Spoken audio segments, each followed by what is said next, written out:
بریم؟ خوب بیافتم. او چی شد؟ ها؟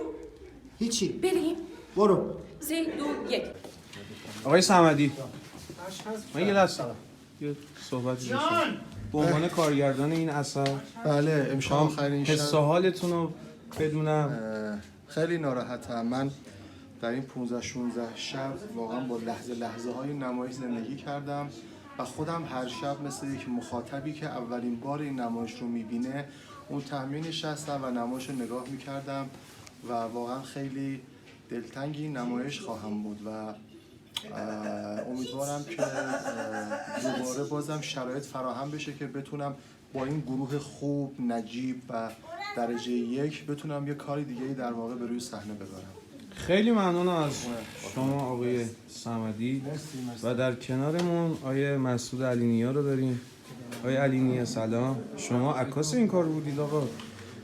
افتخار این رتبه رو داشتم، رتبه که نمیشه، افتخار این جایگاه رو داشتم. بله میخوام کار دارم. استاد عزیزم هیچ گونه نقشی در این اتفاق ندارد و من صمیمانه از ایشان چه در دوره تحصیلی و چه امشب سپاسگزارم و درجات عالی را خداوند متعال امتنان دارم. کات. روباه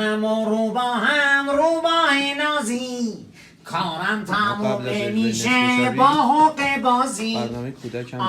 آهای بچه ها منو روباه تو قصه ها که حق بازم بکنید شیطونی بازی و تفریح. کار چیه بار چیه مسخره بازی. بکنید شیطونی بازی و تفریح. کار چیه بار چیه مسخره بازی. حالا خرگوش لازم دوتا گوشه دراز دارم نبوده تیزیبم.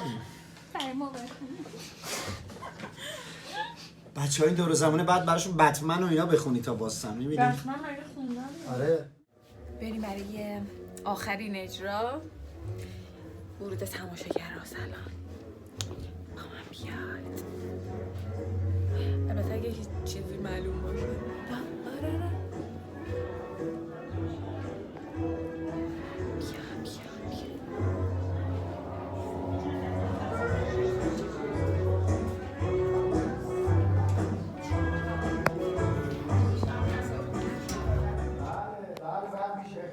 اونم سر چی زن نگرفتم.